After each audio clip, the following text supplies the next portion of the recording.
Oi, gente, boa noite. Bom, estou gravando de madrugada porque meus vizinhos deram uma trégua. Eles estão a madrugadas a fio tocando som. Isso é brincadeira, gente. Eu tô com insônia, né? Então eu sei a hora que termina. E tá indo terminar lá pelas 4, 5 da manhã. Só que, né? Você não fala nada e fica por isso mesmo.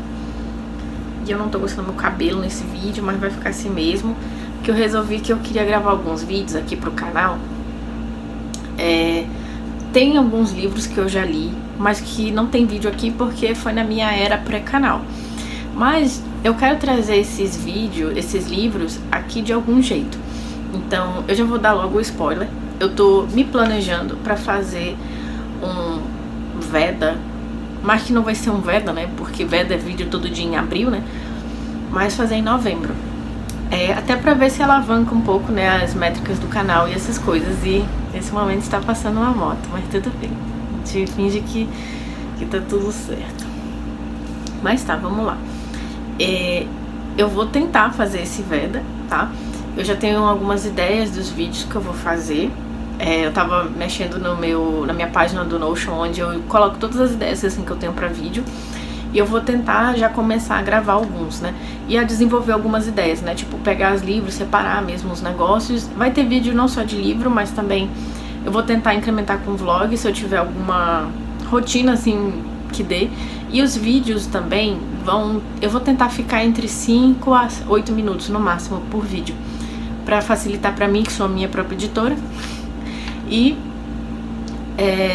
pra não ficar uma coisa assim, vídeo de meia hora, que eu sei que não é todo mundo que assiste os vídeos de meia hora até o final. E minha boca tá seca, eu devia ter pegado água, mas eu fiquei com preguiça de ir lá na cozinha. Em algum momento eu vou conversar com vocês sobre outras coisas que estão acontecendo na minha vida, sobre uma leitura que eu fiz em setembro, a única que eu fiz em setembro, foi uma HQ, e me fez ter uma reflexão sobre uma coisa com a qual eu convivo. E eu vou falar com vocês sobre isso quando chegar o momento, né? Quando eu for falar dessa leitura, eu falo com vocês. Mas hoje, toda essa introdução, 2 minutos e meio, tudo isso pra eu falar de uma coisa assim, né? Um assunto um pouco diferente, que são recomendações em literatura coreana, né? Porque a Han Kang ganhou, né, o prêmio Nobel agora, esse começo do mês, né? E a Han Kang é uma mulher coreana e ela nasceu em 70 e poucos, né? Tipo 1970, eu acho, alguma coisa assim. Ela tem basicamente a idade dos meus pais. E a Coreia, gente, a Coreia do Sul especificamente, eles estão passando por uma questão social um pouco delicada, né?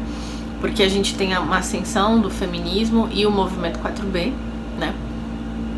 Ao passo de que enquanto as mulheres estão, né, tendo mais consciência da sua própria situação, nós temos homens, é uma sociedade extremamente patriarcal e machista e misógina, assim como quase toda, né?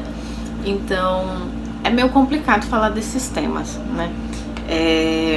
Mas que com essa questão de todo o soft power também que a Coreia vem desenvolvendo, a Coreia do Sul vem desenvolvendo ao longo desses anos, principalmente com doramas, com K-pop e outras coisas, né?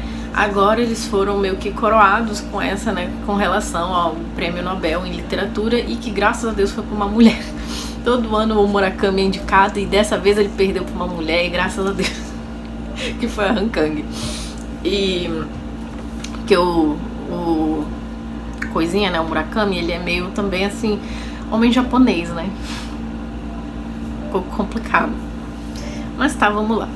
Eu já li todos esses livros aqui, tá, gente? Então não tem nenhum assim que eu indique porque, tipo, é uma indicação pra mim, né, dupla pra mim e pra vocês. Todos esses eu já li. E vocês vão perceber que alguns desses livros meio que estavam até bombados, né, recentemente. Mas vocês vão já chegar lá, né? Eu tinha até colocado a vegetariana aqui, mas eu acho que, né, ele já é uma indicação agora por si só, né? Mas eu li 2 da Han Kang, que foi... Eu vou logo falar da Han Kang, terminar de falar da Han Kang, e em seguida, né, eu já começo com as minhas indicações. Mas que ela vai entrar, acaba, né, que ela vai acabar entrando, porque é isso. Mas tá, vamos lá. A Han Kang, eu comecei lendo A Vegetariana dela, né? Porque eu fiquei interessada. Eu leio sinopse de livro até hoje. Então, assim, às vezes eu vejo indicação de livro no TikTok, mas que eu vou atrás. Eu printo mesmo, ou salvo as imagens, ou então envio o vídeo, né, pra minha amiga e pro meu grupo comigo, né? Que a minha amiga faz letras na Federal do Paraná, né? E eu mando pra ela também. E eis o que acontece, né? Eu conheci a Han Kang pelo A Vegetariana, mas porque eu já tinha... Eu sou ARMY, né? Eu gosto do BTS, então acaba que eu já tinha, assim, visto, né, recomendações dela. E quando eu tô no TikTok eu faço a mesma coisa, tá, gente? Não é porque, sei lá, livro de mulher maluca no TikTok que eu vou ler, assim, só porque tá no TikTok. Eu vou ler a sinopse e tal, e às vezes eu faço uma curadoria mesmo do que eu quero ler, né? No sentido de que eu leio, eu não curti, eu achei a sinopse meio, né, sei lá, meio sem pé nem cabeça, que acontece, tá, gente? Eu acho que às vezes tem uma sinopse, assim, de livro que é tão sem pé nem cabeça que às vezes eu fico curiosa, mas às vezes me dá completa, total não vontade de ler o livro, só porque a sinopse ou é mal escrita, ou sei lá, parece que não conecta as coisas. É muito esquisito. E eu comecei lendo A Vegetariana. Eu li até, na época eu chamei minhas duas amigas também, que são ARMYs, e as duas são psicólogas também, pra ler junto comigo. E depois disso a gente até tava comentando, né, na leitura que a gente fez, que a gente, né, meio que tava se reunindo. A gente tinha um grupo no Telegram e a gente ia mandando, né, os áudios, até que parte a gente tinha lido, né, pra as pessoas não pegarem spoiler. E o livro, o capítulo em específico que a gente tava comentando, e a gente no final findou com essa impressão do livro, né? Nossa, que livro maluco. Mas ao mesmo tempo a gente fica assim, nossa, eu não julgo muito a protagonista por um simples motivo. Eu acho que todas nós já em algum momento desejamos, né, essa questão de ter domínio sobre o nosso próprio corpo, que as pessoas respeitem as escolhas que a gente tem pra gente, né, pra nossa vida, que são escolhas que fazem sentido pra gente. Que não era o caso, né, daquela protagonista da Vegetariana. Então a mulher simplesmente acordou num dia e disse que depois de um pesadelo que ela teve, ela disse que não queria mais comer carne. E gente, eu juro que eu entendo isso, porque eu tenho uns sonhos assim que me dão um asco quando eu acordo de alguma coisa que eu tenha visto, tipo assim, é carne, né, que é a questão. Eu também já tive um sonho assim que eu fiquei com asco de comer carne um tempo. Então, sei lá, sabe, quando eu li aquele livro eu fiquei assim, eu não tô muito distante dela, porque eu queria que as pessoas respeitassem às vezes as escolhas que eu faço pra mim. Só que o fato de ter que conviver com uma sociedade que se intromete no que eu quero, por exemplo, eu tenho a minha decisão de não ter filhos, mas toda vez que se eu falo isso, né, que agora eu tô até evitando, toda vez alguém fala, mas não sei o que, eu fico, eu não quero ouvir, então assim, eu não vou falar mais sobre isso. E eu sou agora discípula de Isabela, né? Então assim, agora eu vou devolver o desconforto, eu vou devolver uma atrocidade pra pessoa pra ver se ela se toca assim do quão invasiva ela tá sendo. E aquele velho negócio, eu te perguntei alguma coisa, eu estou comunicando algo do meu corpo, né, que eu quero pra mim, e eu não quero saber a sua opinião, eu só estou comunicando. Não estou aqui pedindo a sua validação, o seu ok, né, pra nada. Então, é basicamente isso, né? Mas vamos às indicações. Eu coloquei o livro O Bom Filho. Eu li a maioria desses no Kindle. Eu acho que só a Kim Ji-young que é a próxima, né, que eu já li físico. E só. Mas tá, só tem um desse aqui que eu tenho o mesmo livro, mas tá na casa da minha mãe. Mas O Bom Filho, eu vou deixar as capas aqui, porque eu tô com preguiça de pegar meu Kindle e ficar procurando. E alguns eu já... não é que eu retirei do Kindle, mas eu tipo removi o download. Então pra eu ter a capa eu teria que baixar de novo. E é O Bom Filho, da Yoo Jong-jong. Gente, que livro maluco. Esse também é uma das sagas dos livros malucos, mas só que é um maluco mais dentro assim de um quê da realidade. No sentido de que, não que a vegetariana não seja, tá? Mas na cabeça de uma mulher, eu não julgo a cabeça de uma mulher do jeito como tá. Mas tá. O Bom Filho trata dessa história desse rapaz que ele tem provavelmente não falo o nome, mas seria o que a gente considera hoje como transtorno de personalidade, né? E o que acontece? Ele é um psicopata. E o que acontece, né? Ele acorda num dia e ele tá todo ensanguentado. Ele não lembra, ele sofre de insônia. E às vezes quando ele tá assim com muita insônia e ele não quer mais ficar deitado, né? Porque tem hora que incomoda e eu entendo isso. Ele sai de casa, ele vai dar uma caminhada. Só que a mãe dele ficava monitorando esse comportamento dele e não gostava que ele saísse de madrugada. Muito por uma desconfiança que ela tinha, mas se vocês lerem o livro vocês vão entender o porquê, né? Porque esse termo psicopata não é dito pra ele. Ele só sabe que ele fazia tratamento com a tia dele, que era psiquiatra, já completamente errado, né? A tia dele, que era psiquiatra, e fazia o acompanhamento, né, com ele, só que ele não sabia o que ele tinha. E beleza, ele sai, né? Ele só lembra disso, que ele saiu pra caminhar, voltou, e ele não sabe como que ele acordou cheio de sangue, né? Dos pés à cabeça ele tava manchado de sangue. E ele vai na cozinha, quando ele vê, ele encontra o corpo da mãe dele. E ele não entende o que aconteceu, né?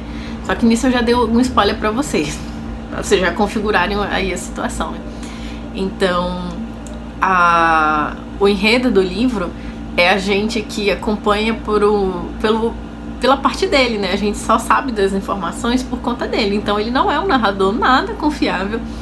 E a gente vai acompanhando o aumentar e o piorar da situação toda pelo ponto de vista dele. Então, assim, ele é questionável, ele é difícil, né? Então, mas é um livro, tipo, muito bom. Porque eu lembro que ele tem 3 partes, eu acho. E eu li a primeira parte numa sentada. Assim, é muito interessante de ler. E esse menino, né, esse rapaz, eu já esqueci o nome do protagonista porque já tem um tempo, acho que já tem uns 2 anos que eu li esse livro. O que acontece? Ele tinha um irmão, né, mais velho, eu acho. Só que esse irmão falece de um jeito muito esquisito. Ele sempre sofreu de insônia, né, desde que ele era criança, ele tinha problema pra dormir. E às vezes esse irmão ficava brincando com ele, né, enquanto ele tava sem sono, assim, até dar um cansaço e ele conseguir dormir. Só que nisso ele teve uma crise no meio de uma viagem, né, que os pais estavam fazendo e levaram as crianças, né. E ele teve uma crise, né, e eles estavam num hotel e tal, numa região assim, e ele, né, foi procurar alguma coisa pra ele ficar fazendo, até viu sono. Aí esse irmão, né, que também acordou com aquela situação, né, do irmão sem sono, foi, né, na tentativa de ajudar, e esse irmão acabou falecendo de uma queda de um penhasco. Desde então a mãe fica com esse certo receio. Uma coisa assim que a gente vê um pouco na história do O Impulso, né, da Ashley Aldrin, que eu também mexo com essa questão de criança psicopata, ou será que não, né? E eu sei que teve uma questão agora, né, no Brasil, que uma criança no interior do Paraná, né, invadiu um pet shop e matou os animais. Alguns animais que estavam lá, né? E eu não vou falar nada sobre isso, mas infelizmente, né, eu acho incrível o quanto que às vezes eu falo umas coisas com um timing acontecendo assim, não sei como, mas ok. E essa história toda a gente vai vendo como ela se desenrola. E tem uma referência ao Brasil nesse livro que eu acho interessante, que depois que a narrativa vai desenvolvendo, esse mesmo rapaz, né, acaba que a mãe dele adota um outro menino depois, também de uma situação onde a mãe dele estivesse envolvida, né, na morte do avô desse menino, né, que ela atropelou, parece que o avô do menino, e, né, e como uma forma de, né, de punição, tá, mas ela se sentiu tão culpada, né, de ter acabado com a vida do avô, e sendo que era a única pessoa que esse menino tinha, que ela adotou o menino, né. E esse menino, ele é estudante de cinema, se eu não me engano, e ele gosta muito de Cidade de Deus, né? Que mexe também um pouco com essa questão do como a sociedade, né, negligencia certos grupos, né? E o que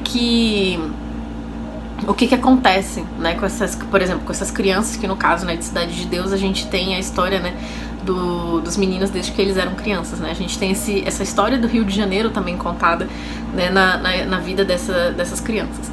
E é bem legal por isso. E esse irmão dele adotivo era muito legal. Fiquei uma pena com o que acontece com ele, mas tudo bem, né? Vamos para a próxima indicação.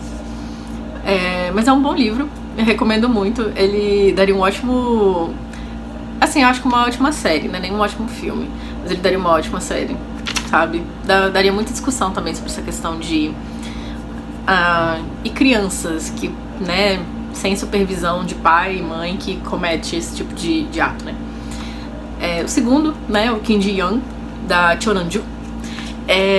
Gente, eu gostei muito desse livro. Também é um pouco desse livro de mulher maluca. E eu acho muito triste, na verdade, todos esses livros de mulher maluca, porque todos eles, de alguma forma, eles estão fazendo um retrato, né, da sociedade coreana, né, e como viver em sociedade, sendo mulher nessa sociedade, como que isso te poda, mas como que isso também te limita, né, de alguma forma. No Kim Ji-young a gente tem a Kim Ji-young, que é essa menina, né, que ela começa a... Já tem algum tempo que eu li esse livro, gente, eu acho que já tem mais de um ano, então alguns detalhes eu vou dever e até coisas do enredo eu já esqueci mesmo. Mas a gente vai vendo todo o processo violento, né, que é a formação do que é ser uma mulher na sociedade sul-coreana, né, do quanto que elas são acostumadas a conviver com a violação dos seus corpos, né, do quanto que a sociedade espera que elas sejam mulheres domésticas, né, tipo mãe, cuidadora de casa, a pressão, né, e o peso que é você ser responsável pelas pessoas idosas, né, tipo, quando uma mulher casa, basicamente, né, ela tem que cuidar dos pais desse marido. Tem um dorama que é A Esposa do Meu Marido, o nome, né, vou deixar a capa aqui, que retrata um pouco essa questão, né, de que a moça tava numa situação de que ela tava, assim, vivendo uma vida de merda com esse marido, com a família desse marido que exigia muito dela, e ainda por cima ela estava passando pelo câncer de estômago, né, que debilitou muito ela.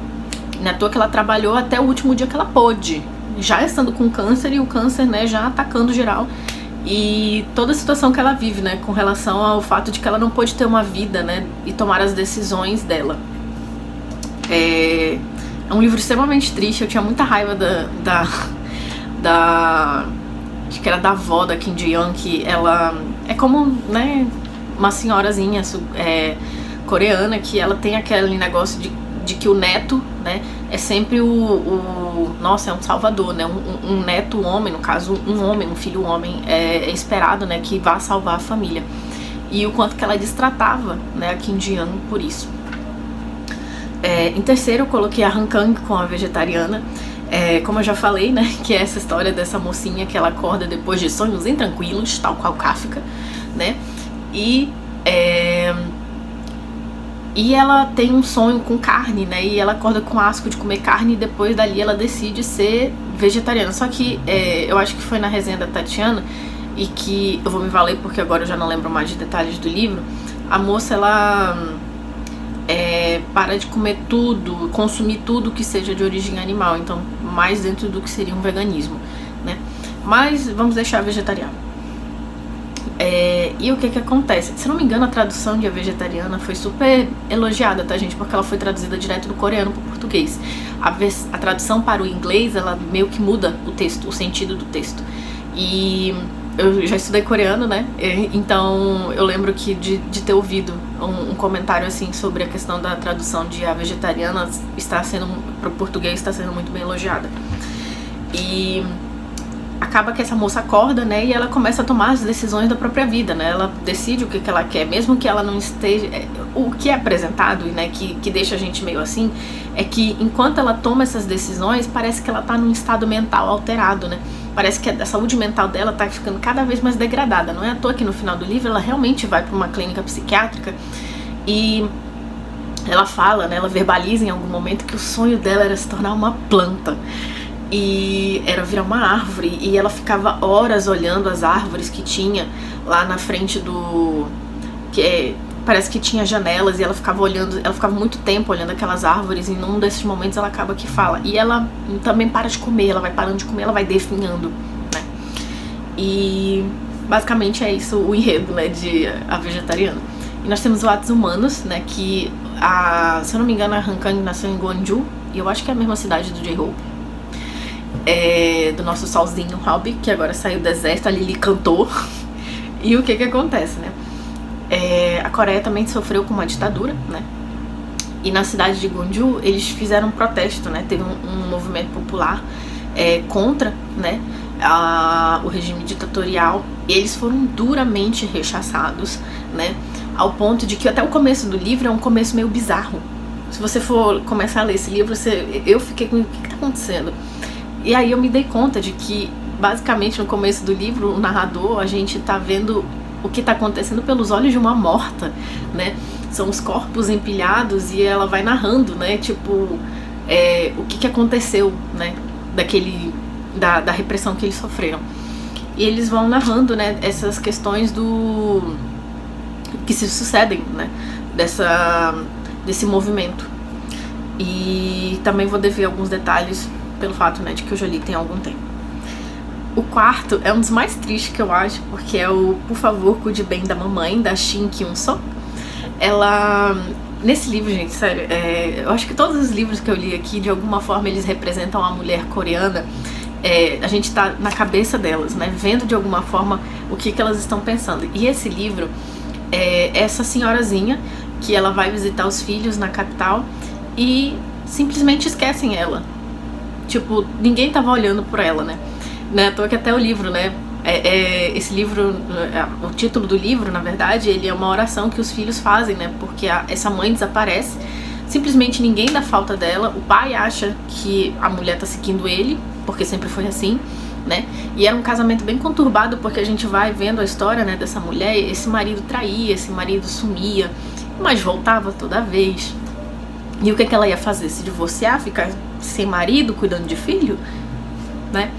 E nós temos essa mãe, né, basicamente sendo explorada, né, de alguma forma até pelos seus próprios filhos, porque mesmo que ela trabalhasse muito para ajudá-los, ainda assim eles tinham a liberdade que ela se esforçava muito para poder dar para eles, mas que ela não poderia ter, né? E é muito triste, a gente acompanha, porque essa mulher faz tanta coisa e no final ela sempre entrega a chave da liberdade de bandeja para um dos filhos, assim, e não dizendo que, ai, nossa, ela não devia fazer isso, que tá errado, mas assim, é tão triste ver o tanto que essa mulher se esforçava para ter tudo no lugar e ninguém se importava com ela. Só queriam saber se ela tinha feito tudo. No caso, esse marido principalmente, né? Só queria saber se estava tudo pronto. Porque se tivesse tudo pronto, beleza, não precisava se preocupar com ela. E simplesmente um dia ela solta a mão desse marido e ela some. E eles procuram, e esse livro narra, a gente não tem o ponto de vista dela, a gente vê o ponto de vista dos outros a respeito dessa mãe, né? Eles contando como é que quando os filhos saíram de casa, quando ela ia visitar esses filhos nos dormitórios, né, da faculdade, essas coisas, e assim, esses filhos pensando, né, e esses filhos até, a consciência deles condenando eles, né, pelo fato de que eles não se importavam em poder proporcionar um certo conforto pra mãe, né, tipo, ela já não precisava mais estar casada com esse homem se era questão, né, de ter filhos, né, porque muitas mulheres não se separam dos maridos por conta dos filhos, né, e eles se culpando. Então assim, é um livro pesado, mas eu achei tipo um dos melhores. Tem um livro dela, dessa mesma autora, que é o Violets, que ele ainda não foi traduzido, e eu queria muito que ele viesse traduzido. Eu já tentei começar a ler ele em inglês, mas assim, ai gente, eu não tenho muito pique pra ler outra coisa livro em outro idioma. Não vai, eu desfoco muito rápido, eu perco a vontade de continuar a ler o livro, não sei porquê. Queria muito me colocar num clube de leitura em inglês, primeiramente, porque eu não sei se meu nível de inglês é bom pra ler. Eu comecei. Mas eu queria porque é a língua que eu comecei a estudar primeiro, né? Então eu queria dar essa preferência, e também porque fora o fato, né, de que quase tudo que a gente consome de alguma forma está em inglês, né? Eu ainda não, assim, não terminei de ler um livro inteiro. Eu já li um conto em inglês, que eu vou falar agora, né? Que é da próxima autora. Mas assim, eu queria ler alguma coisa, um livro inteiro em inglês, sabe? Eu ainda queria ler alguma coisa em francês e ainda não consegui. E olha que eu já tô no C2. Gente, eu sou C2. Eu estou pelo menos na aula, né? Não que eu tenha nível comprovado, porque de prova mesmo, eu tenho diploma de Delphi B2. Em algum momento eu mostro ali pra vocês. Eu fiz o Delphi B2, beleza, eu tenho B2 de francês, mas eu ainda não li um livro. Eu queria ler um livro inteiro. Pegar um livro A1, obviamente, que eu não sou otária, e ler, né? E depois progredir, né? Obviamente, no meu nível de leitura. Então fica aí a recomendação do Violetas, e por favor, alguma editora, né, que tenha preço por trazer livros, né, asiáticos, traduza o Violetas, por favor. É uma história, assim, que eu fiquei interessada em continuar a ler, mas eu queria muito que traduzisse. Porque o meu nível de coreano não dá pra leitura também. Então, é isso. O quinto é Pachinko, da Minji Lee. Esse eu li com o meu clube de leitura antigo, né, do qual eu fazia parte. E dessa mesma autora eu já li um conto dela, que o nome é The Best Girls, que esse eu fui recomendada pela Pam Gonçalves. Eu não lembro em qual vídeo dela, mas foi por ela, dela eu lembro. E primeiro de Pachinko, né, que é a história eu acho que de 4 gerações, né, de uma família coreana no Japão. A Coreia sofreu um tempo, né, de dominação pelo Japão, e alguns coreanos, né, foram trabalhar no Japão mesmo, foram levados pra lá. E eles não tinham uma vida boa, na verdade, eles eram tratados mesmo como cidadão de segunda classe, essas coisas tudo, né? E a gente tem a história dessa família, né, narrada pelos protagonistas, né? A gente tem a Sunja, que é a mãe, né, dessa família, que a gente começa o livro, ela é uma adolescente ainda. Nós temos o filho dela, nós temos o filho do filho dela, o neto dela, e depois, né, a outra geração e a última, né, de como que pra eles era sobreviver estando nessa situação, né, de eles viviam aquela situação de que eu sou coreano, beleza, mas no Japão eu não sou ninguém. Mas se eu voltar pra Coreia agora, eu não vou me sentir coreano. Eles viviam esse dilema, né, do não pertencer mais a um lugar da qual você saiu, mas também não pertencer porque as pessoas não querem que você pertença ao país onde você está, né. E a questão da xenofobia, né, que eles sofriam porque os coreanos não conseguiam ter empregos bons que pagassem bem, né. Eles tinham que mentir a nacionalidade, eles tinham que falar que eram japoneses mesmo, para eles conseguirem ter um emprego, e se descobrissem que eles estavam mentindo, eles eram demitidos, né. O The Best Girls conta dessa triste realidade, né, de ser mulher na Coreia do Sul, né, que a gente tem a história dessas duas meninas que são extremamente inteligentes, só que elas são as filhas dessa família, né, que só tem elas duas num primeiro momento, mas elas são extremamente inteligentes e extremamente dedicadas. Porém, entretanto, todavia, né, chega-se um irmão mais novo, né, que é um menino, e a partir disso a vida delas basicamente vira em função desse irmão, né. Por exemplo, o pai tira elas da escola porque não tem necessidade mais de pagar a escola para duas meninas, sendo que todo o dinheiro tem que ir para esse filho homem. A avó também completamente trata elas super mal depois disso, porque não tem necessidade de eu ficar me desdobrando para cuidar de duas meninas, né, sendo que já tenho um neto que eu tenho que cuidar. Então é extremamente triste a forma como essas meninas vão, assim, entendendo que elas são menos que um homem, né, e que elas não valem nada pra essa família mais. E o que acontece com elas no final, a decisão que elas tomam é meio Judas o Obscuro, né, pra quem já leu, sabe o que o filho do Judas faz no final, né, e é um pouco parecido, e é extremamente triste. Sério. Eu li ele todo em inglês, foi o primeiro conto, assim, a primeira história que eu li toda em inglês, né, e eu lembro que eu fiquei assim, nossa, consegui. E é muito tranquilo, assim, de ler. Se eu não me engano, ele é uma série de livros, né, publicados pela Amazon mesmo, e eu vou deixar aqui pra vocês verem, né. Não sei como é que tá agora a questão desse livro, mas eu vou deixar aqui na legenda. E o último, que eu acho que é também um dos mais populares, e um até que foi engraçado, porque depois disso eu fiquei, será se eu tenho isso aqui que a protagonista tem? Eu até fiquei me perguntando, né? E, aliás, eu vou me consultar com o psiquiatra. Só falta marcar É que eu tava esperando ela voltar de viagem. Que Eu Queria Morrer, Mas no Céu Não Tem Topoki, da Bexley. Esse livro conta a história dessa protagonista, né, do quanto que ela sofre algumas questões, né, porque ela tem baixa autoestima e ela acha que o fato dela não ter feito uma faculdade, assim, com renome, vai prejudicar ela nas oportunidades de trabalho, e o quanto que ela sofre pelo transtorno de distimia, né, que é o que ela tem. O livro todo, ele se pauta em ser as conversas que ela tem, basicamente as sessões, né, de terapia que ela tem com o psiquiatra dela, e é quando ela consegue refletir, né, sobre as questões dela. E no tratamento, né, que pra quem não sabe o que é distimia, eu vou deixar a definição do Google mesmo, mas... E é como essa mulher vai passando essas coisas, né, convivendo com essa vontade de alguma forma desaparecer e sumir, mas, né, e lidando com esses pensamentos, assim, de alguma forma intrusivos também. E foi recomendado pelo Namjoon, né, do BTS, mas que eu fiquei assim, no final eu até mandei um meme, né, nossa, essa protagonista parece eu, é igual eu. E uma amiga minha, né, a Marilise também, que ela leu o livro, vou deixar o Instagram literário dela aqui, ela tava comentando, né, que ela leu esse livro, ela ficou, gente, mas como assim eu encontrei uma protagonista que realmente é igual eu, aí eu, amiga, estamos todas igual ela. Resumindo, gente, essas foram as minhas indicações, né, de literatura coreana pra vocês, e é isso aí. E o vídeo saiu maior do que eu achava que seria, mas tudo bem.